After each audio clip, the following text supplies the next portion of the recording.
그리고 저는 이제 한용복 감독이 이끈 3년간 하나 이야기를 먼저 좀 해보겠는데요. 2018년 같은 경우는 영광의 시즌. 사실 지금 멤버랑 그때 멤버랑 크게 차이가 없는데 그 멤버를 끌고 이제 3위라는 정규 시즌 3위라는 업적을 남겼는데 가장 미쳤던 포인트는 그 불펜 개투지네요. 자신의 전문 분야를 감독으로서도 그렇죠. 그때 갑자기 이름이 생각인데 누구죠? 0점대까지 유지했었던 서균이요. 서균. 네. 0한 5월 중순까지인가 제가 0점대 방어를 좀 입혀줬고 그때 정우람 선수가 거의 무적의 시즌, 전반기를 보냈던 그런 시즌이고, 한용덕 감독이 그때 또 높은 평가를 받을 때, 한용덕 감독이 그 불펜 투수들을 딱 써먹는 포인트마다 그게 다 성공을 했어요. 그래서, 역시 한용덕은 투수와 관련해서 전문가라는 평가가 상당히 많이 나왔습니다. 물론 그때 당시도 타선은 그렇게 썩 만족스럽게 터지진 않았는데, 이게, 좀, 대량 득점으로 인한 팀 승리가 없으니까 투수진 같은 경우에는 이제 리그 후반 9월달 갔을 때 좀 약간 처지는 모습이 나오면서 하나가 막판에 어쩌면 2위까지 노려볼 수 있는 전력을 분위기가 됐었는데 그 기세를 좀 못 이어갔던 게 있습니다. 그리고 이어진 포스트 시즌에서는 생각보다 1승을 하면 다행이라는 그런 저희끼리 그런 얘기도 좀 했었는데 그렇죠. 1승을 했잖아요. 네, 1승을 했다는 점에 좀 주목을 하는 2018 시즌이었던 것 같아요. 저는 그해 하나 담당이었는데 이제 주말 경기였잖아요. 1, 2차전이. 그래서 대전이 고향인 후배 기자가 갔어요. 우리 방송 출연했던 박세영 기자가 갔었는데 저는 한화의 대전 포스트 시즌 경기를 못 봤습니다. 아직도 못 봤습니다. 한화의 대전 포스트시즌 경기 그 전이 2007년이었잖아요. 그렇죠. 2008년부터 취재를 했거든요. 못 봤어요. 아직도. 언제 볼 수 있을지 걱정입니다. 그러다가 이제 2019년, 그러니까 영광스러운 2018년을 보내고 나서 한용덕 감독이 엄청 자신감이 생겼죠. 2018 시즌이 끝나고 이제 마무리 캠프를 넘어갔을 때 1년 전에 제가 만났던 한용덕과 1년 뒤에 만나는 게 아니고 1년 뒤에 마무리 캠프를 치르고 있는 한용덕 감독의 캐릭터가 완전히 바뀝니다.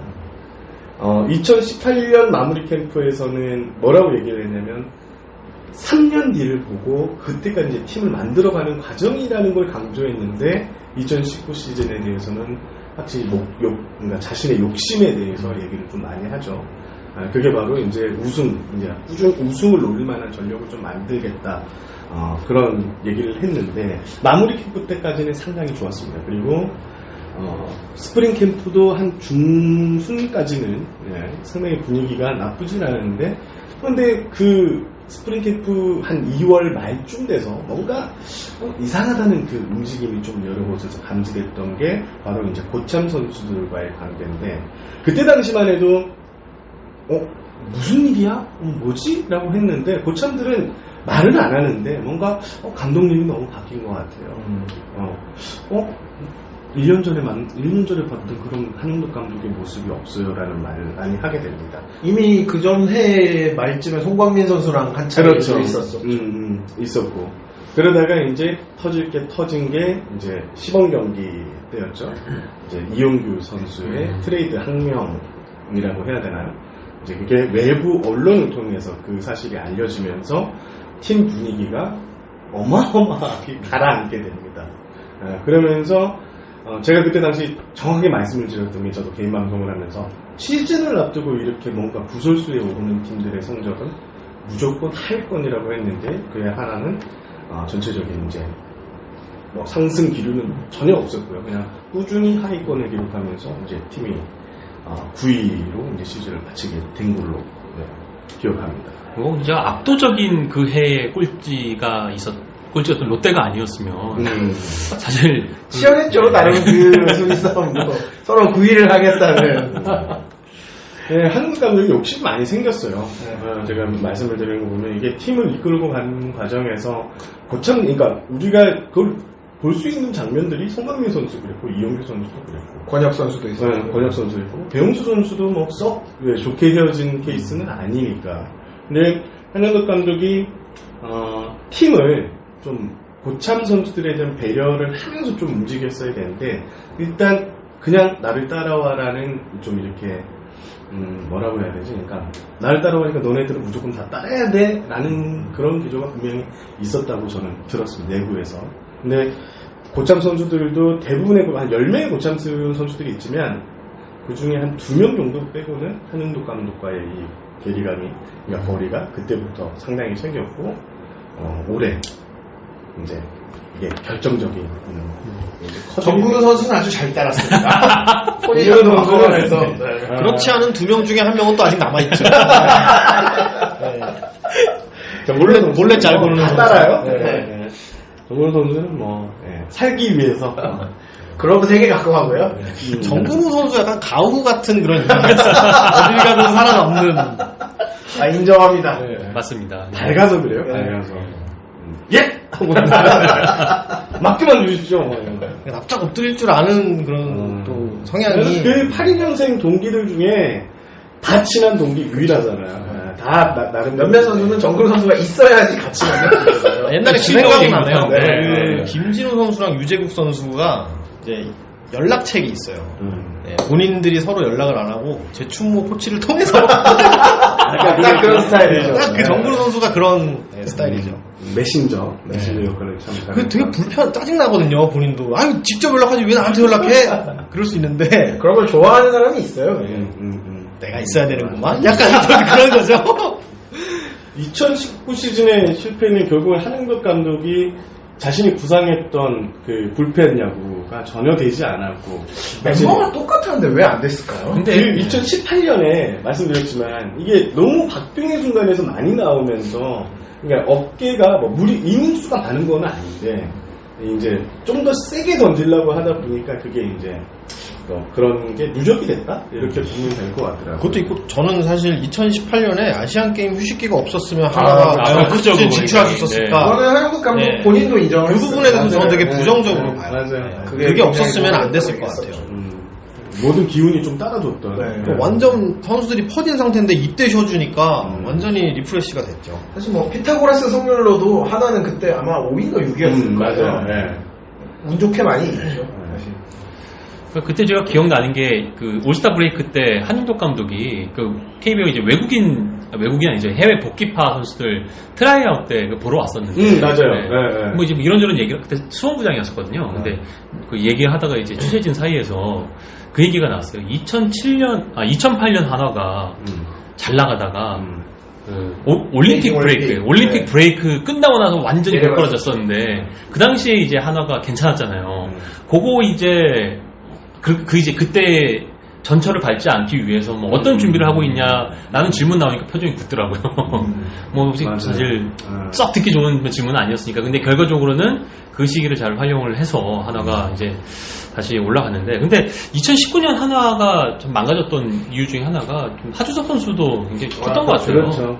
하주석 선수의 어쨌든 내야에서 중심이 되는 유격수였는데 대체 선수가 사실 오선진 선수인데 오선진 선수랑 좀 그래도 친분이 있는데 사실 수비 범위는 하주석 선수랑 오선진 선수가 차이가 꽤 많이 나요. 그게 굉장히 힘들었어요. 올 시즌도 사실 하주석 선수가 다치고 나서 급격히 지금 성적이 나빠졌거든요. 분명히 그런 부분은 있죠. 여기 이용규 선수가 어찌됐든 빠졌던 부분도 좀 앞장서서 뭔가 투수들하고 이렇게 싸워주고 있다. 내가 이렇게 한번 진을 빼놓을게. 그걸 너네들 좀 뒤에서 이용을 좀 해줘. 이렇게 하는 타자가 없었어요. 사실 1번, 2번 타순에 정은원이라는 젊은 선수들이 좀 나오면서 뭔가 분위기를 이끌어갈 것 같지만 이 선수의 한계는 아직 어리고 체력이 여름 때문에 떨어진다는 점, 이런 여러 가지 것들. 그리고 또 중심 타선에서는 확실히 한 방을 크게 기대할 수 있는 타자가 이성열 선수 정도, 김태균 선수는 어느 순간 교타자로 이렇게 내려와 버렸고 그런 게 좀 많이 아쉬웠던 시즌입니다. 미친 선수가 나와야 되는데, 그러니까 2018년에는 그 강경학 선수가 대단했잖아요. 진짜 아름다운 한 달이었죠. 근데 뭐 2019년에 그 한 달조차 보여주는 선수가 이제 안 나왔으니까. 네. 원래 그런 거 모으고 모아서 1승 더 하는 건데 그런 게 안 나오면 힘들어요. 맞아요. 올해 한번 돌아볼까요, 이제? 올해는 참 이 정도일 줄 몰랐어요, 저는 진짜. 하위권 전력은 분명히 맞아요. 근데 이 정도로 팀이 이렇게 무너질 수 있을까라는 생각. 특히 개막전에 이제 SK전에서 서폴트 선수가 이제 1안타 완봉승을 하면서 뭔가 분위기가 됐고 또 그 2승 1승 그러니까 위닝 시리즈로 스타트를 잘 끊으면서 우리는 뭔가 또 한용일 감독이 자신이 밝혔던 3년째 시즌은 무조건 자기가 성공을 시켜보겠다고 그런 굳은 각오도 밝히셨고 해서 올해는 좀 잘 풀리네 라는 생각을 가졌던 것 잠시 가졌었지만 그 이후에 하나의 모습은 이제 확 떨어지게 되죠. 근데 물론 첫 10경기 정도까지는 분위기는 분명히 좋았어요. 특히 선발진 김민우 선수들이 하면서 한화에서 좀 볼 수 없었던 5인 그랬죠. 선발 선수들이 잘 돌아간다. 이제는 선발이하고 이제는 선발이하고 이랬는데 그게 그러니까 잠깐 동안만 있었던 일이 됐죠. 그래가지고 지금 하나는 이제 총체적으로 이제 붕괴 상황을 맞았죠. 이게 타선이 투수한테 영향을 미친 것 같아요. 김민호 선수도 잘 던지고 승리를 못하다 보니까 내가 7이닝 무실점해야 이기네. 이게 돼버리니까 마운드에서 좀 이렇게 흔들리는 것 같아요. 서폴트 선수도 사실 그랬어요. 그러니까 바꿔줄 타이밍이 돼도 불펜이 약하고 점수차가 크지 않으니까 조금만 더. 결국 그게 이제 더 긴 이닝을 던지게 되고 또 부담이 되고 결국 7회 8회 점수를 주는 그런 상황이 됐죠. 맞아요.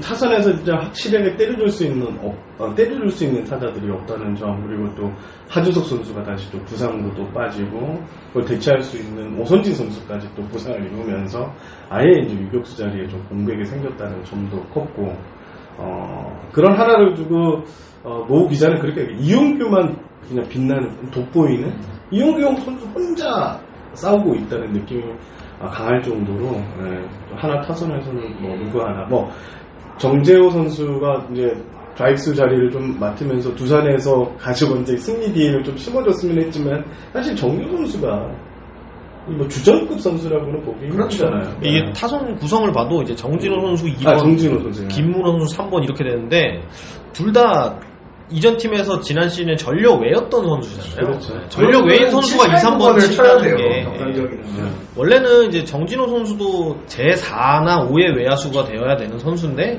이제 당당하게 2번 타순에 들어간다는 거는 하나가 선수가 없다고 봐야 되고 그 40인 외 드래프트 2차 드래프트에서 전력이 보강됐다고 말하는 거는 그만큼 우리 집에 재난지원금 생겨서 우리 집 부자 됐다 이런 얘기하는 거랑 뭐가 달라요. 맞아요. 진짜 정확하게. 2차 드래프트로 3명을 내려와서 3명을 다 쓴 팀은 하나밖에 없어요. 이해창, 이현호 선수 다 나왔거든요. 미국에서. 그만큼 사정이 좋지 않은데 사실 뭔가 FA라든가 좀 트레이드를 통해서 적극적으로 했어야 되는데 사실 장시환 선수, 지성준 선수 트레이드 한 것 외에는 사실 큰 움직임이 없었죠. 하나는 트레이드가 상당히 힘든 구단이라고 합니다. 특히 좀 느리다고요, 반응이. 자, 오늘 조인식 씨, 저 트레이드 하시죠? 요 카드 어떻습니까? 괜찮아요. 이제 한번 생각해보고 연락드리겠습니다라고 할 거 아니에요. 보통 일반적인 구단들은 늦어도 5일 안에 피드백이 온답니다. 그걸 생각해봤는데 괜찮습니다. 혹은 안 됩니다. 근데 하나는 연락이 안 온답니다. 제가 공직 생활을 해본 결과 늦는 거는 두 가지 이유가 있어요. 의사 결정이 늦는 조직이 있고 결제가 늦는 조직이 있어요. 둘 중에 뭔지는 모르겠는데 아마 둘 중에 하나일 겁니다. 전 둘 다일 수도 있다. 둘 다일 수 있죠. 하여튼 하나는 그 정도는 이게 대부분의 구단들 하나하고 트레이드 카드를 맞춰보면 길게 한 달 이상을 좀 잡아야 된다는 그런 구단. 그래서 좀 쉽게 안 하려고 한대요. 그리고 이게 좀 늦어졌는데 한 달 뒤에 다시 트레이드 카드를 맞춰보게 되고 해서 좀 트레이드가 좀 어려운 구단으로 좀 악명이 높다고 합니다. 선수들과의 의리 때문 아니에요. 함부로 내놓을 수 없다. 오래 수 없다. 심사숙고한다 그러잖아요. 너무 오랫동안 하는 것도 아닌 것 같고. 그러면 이제 그 선수에 대한 필요가 좀 없어지는 경우가 있잖아요. 시간이 그렇죠. 너무 많이 걸리게 되면. 트레이드야말로 진짜 필요할 때 바로바로 이렇게 진행이 돼야 되는데. 맞아요. 근데 대다수 이제 한화가 내렸던 의사결정이 장고 끝에 악수였던 경우가 많잖아요. 당근마켓에 올렸으면 빨리 팔아야죠. 안 팔 거면 올리지 말고. 그리고 이제 하나 담당을 제가 2018년까지 하면서 이제 2018년까지 하면서 또 느꼈던 점은 이 FA 투자를 왜 안 했느냐 이 부분에서는 그 앞서 FA 투자를 좀 많이 했던 것에 대한 부담이 상당히 있었고 그건 있을만해요. 생각보다 한용덕 감독이 그렇게 FA 투자에 대해서 적극적이지는 않았습니다. 그럼 보면 한영덕 감독이 뭔가 막 많이 사달라고 그랬을 것 같은데 생각보다 한영덕 감독은 뭔가 자신감이 있었던 것 같아요. 2018년에 첫 부임에서도 FA에 대한 얘기 전혀 없었죠. 전혀 없었어요. 그러니까 그리고 섭섭하지 않냐는 말에도 전혀 그렇게 생각하지 않는다. 자기는 3년 뒤에 뭔가 이 큰 그림이 그려놨고 이대로 갈 것이라고 믿었던 것 같아요. 실제로 2019년 좀 안 좋았을 때도 구단에 적극적으로 FA 선수를 사주셔라고 얘기는 하지 않았다고 합니다. 사실 뭐 이제 노렸던 선수들이 몇 명 있긴 한데 너무 얘기를 빨리 접더라고요. 양의지 선수라든가 뭐 김선비 선수라든가 있었는데 사실 구단이 그동안 이제 한화가 그 전에 김성근 감독이나 김웅영 감독 있을 때 FA를 서서 너무 성과를 못 냈잖아요. 그런 것에 좀 타격이라고 할까요? 그런 것 때문에 좀 모기업이 너무 소극적이었어요. 뭐 회사가 위축돼 있으면 어차피 이제 뭐 돈을 쓸 수 없다는 걸 알아서 말을 안 했을 수 있잖아요. 그리고 뭐 결제 라인이라고 했는데 뭐 하나에는 뭐 여러 가지 썰이 있습니다. 오늘 제가 확실하게 팩트 취재를 한 건 아니지만 이 올라가는 과정 사이에 여러 가지 개인 요소가 어느 정도는 있다고 들었어요. 그런 것도 이때 이제 운영 실무진에서 구단에 올렸을 때 좀 부담감은 좀 있는 걸로 저는 알고 있습니다. 근데 이게 그 회사에 그런 게 있더라고요. 제가 여기다가 올려야 되는데 올릴 때 중간에서 치고 들어오는 사람들이 있어요. 이거 이 상태로 올리면 안 되지. 약간 이렇게 견제하는 사람들이 있어요. 를 주고 그런 게 있죠.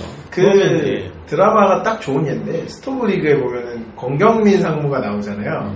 처음 나중에 이제 사장이 됐는데 처음에는 사장이 아니었잖아요. 그래서 이제 남궁민이 이제 새로 단장이 돼서 딱 왔는데 왜 나를 불렀나 궁금하죠?